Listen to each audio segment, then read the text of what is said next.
आज की कहानी कुछ अलग अनोखी होने वाली है। कहानी का नाम है खंडहर हॉस्पिटल, आर्मी हॉस्पिटल जो भी बोल सकते हैं। तो आप कहानी का नाम जान चुके हैं। अगर अपना भाई का नाम जानना चाहते हैं तो मेरा नाम सूरज सरोज है। आप देख रहे हैं फ्री फायर की हॉन्टेड कहानियाँ। बात उन दिनों का है जब मैं कॉलेज का स्टूडेंट था। अपने कॉलेज की ओर से हम सभी कैंप के लिए एक जंगल में गए थे।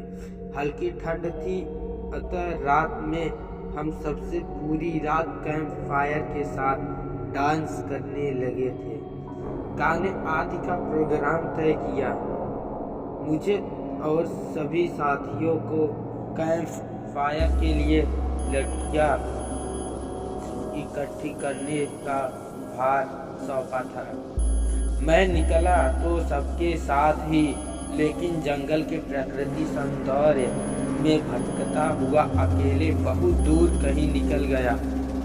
अचानक आसमान बादलों में भर गया और गरज के साथ बारिश होने लगा।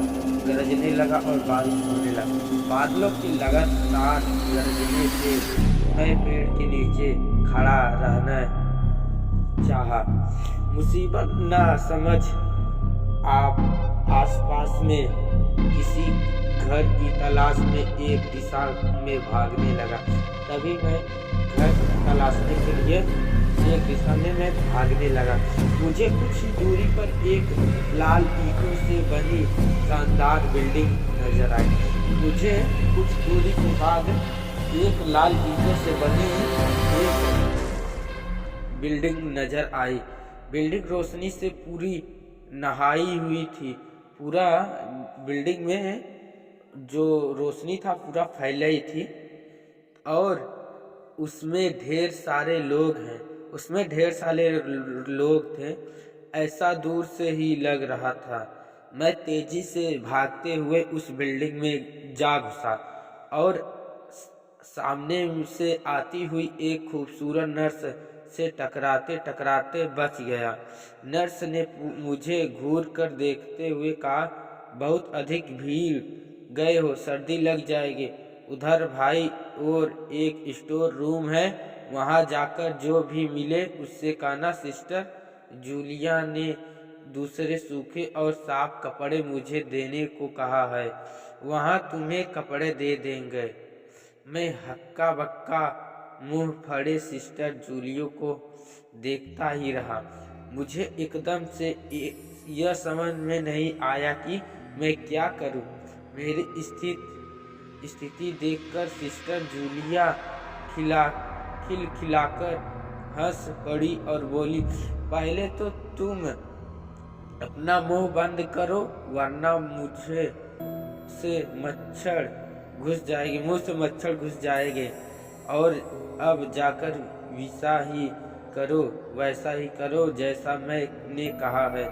मैं हल्के से हाथ में सर हिलाया। सिस्टर की बताई दिशा में जाने को मुड़ा गया। अभी कुछ के 10 कदम ही चला हूँगा कि मेरे कंधे पर किसी ने हाथ रखा।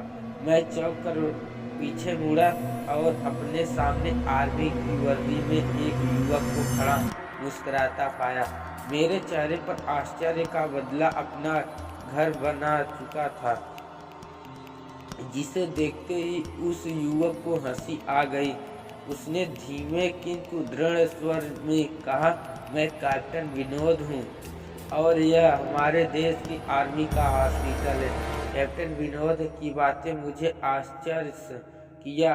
मैं अब धीरे धीरे सामान्य हो गया और मैंने कैप्टन विनोद को सिस्टर जूलिया की कही बातें बताई। सुनकर कैप्टन विनोद के चेहरे पर रहस्यमयी मुस्कान फैल गई और वे बोले, तो सिस्टर जूलिया से भी मिल चुके?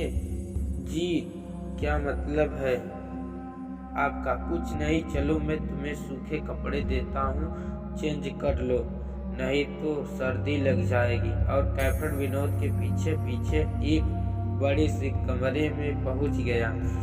कमरे के चारों ओर हरे रंग के पर्दे लगे हुए थे। एक ओर एक बड़ा सा बेड पड़ा हुआ था और उसके सामने एक सोफा था।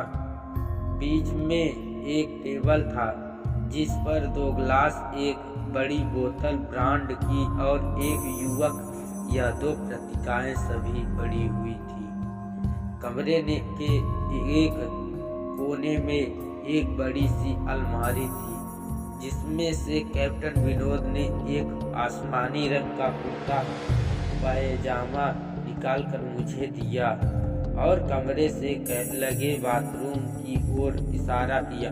मैं बाथरूम के कपड़े चेंज करने निकल गया। मेरी नज़र बाथरूम की एक दीवार पर पड़ी।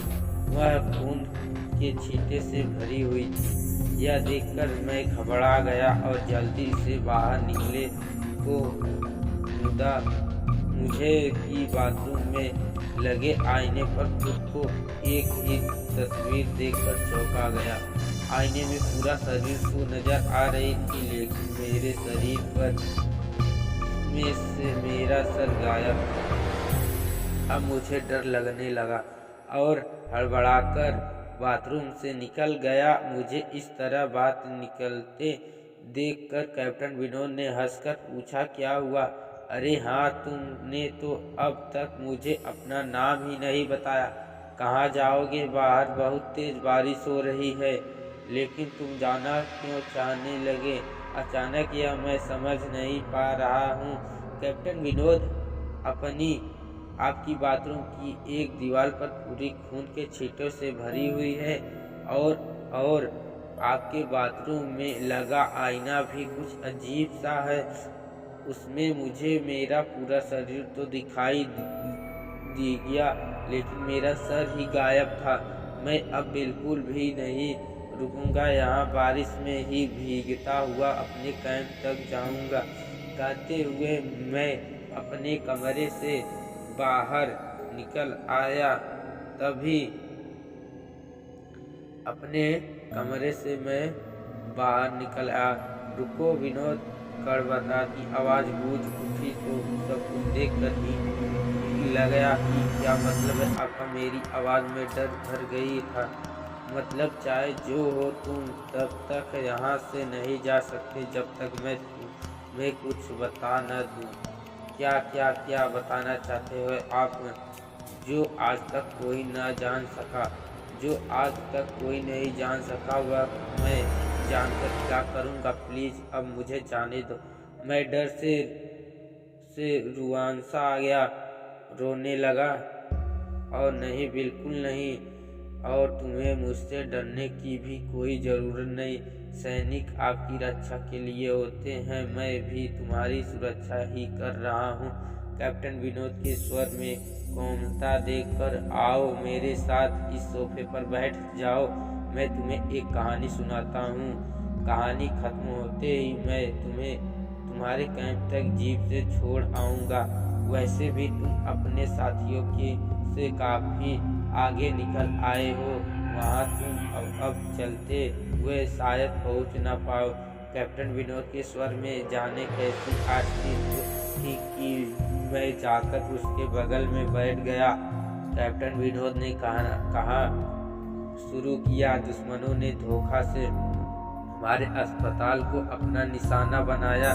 दुश्मन देश के 2 सैनिक हमारे सैनिक के वेश में एक हमारे ही घायल सैनिक को लेकर आए। वह घायल था और हमारे देश की सेना ने उसे बहुत ढूंढा, लेकिन नहीं मिला था। शायद साजिश की तरह उसे घायल होते ही घुसपैठियों ने कहीं छुपा दिया। अचानक अपने खोए सैनिक को अपने हॉस्पिटल में पा सभी खुश हो गए और बिना अधिक पड़ताल के हॉस्पिटल के गेस्ट बाथरूम में घायल को लेकर आने लगे वाले इंदिरा वेशधारियों को ठहराने की इजाज़त दे गई। अब उस सैनिक का इलाज चल रहा ही था कि जोरों का ब्लास्ट हुआ और पूरा हॉस्पिटल एक पल में खंडहर में तब्दील हो गया। लेकिन हॉस्पिटल तो अपनी शानदार स्थिति में खड़ा है। मेरी बातों का अनसुना कर कैप्टन विनोद ने अपनी बात जारी रखी। कोई नहीं बचा। उस ब्लास्ट में दीवार पर पड़े खून के छींटे भी उसी ब्लास्ट में मारे गए हॉस्पिटल के कर्मचारियों के हैं। हाँ, पर वह हॉस्पिटल तो मुझे खंडहर नहीं दिखाई देता।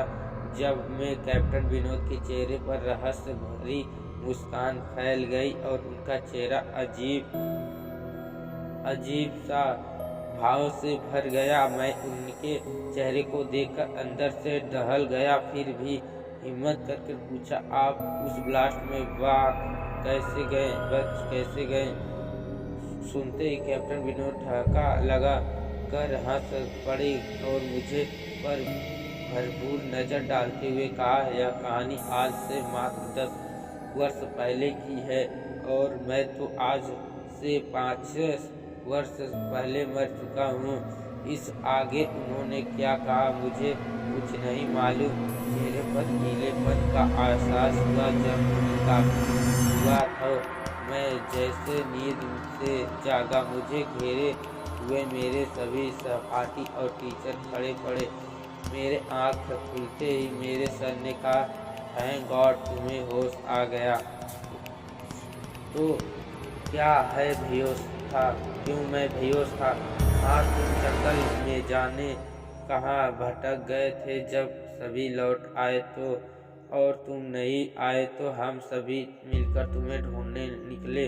काफी दूर जाने के बाद हम एक जीप आती हुई दिखाई दी जिसमें एक आर्मी मैन तुम्हें पीछे को सीट पर सुलाया हुआ हमारे कैंप को ढूंढते हुए आ रहे थे। उन्होंने हम सबको भी अपनी जीप पर बैठाया और कैंप तक छोड़ा। हमने उन्हें काफी रोकने की कोशिश की लेकिन वे यह कहते हुए चले गए कि मैं अभी रुक नहीं सकता, एक जरूरी काम है। जब तुम्हारे बेहोश हो जाने से उन तक और तुम्हारे रोकने के बारे में पूछा तो बोले सोमेश ही बताएगा और जो भी बताएगा वह सब अक्षरशः सच होगा।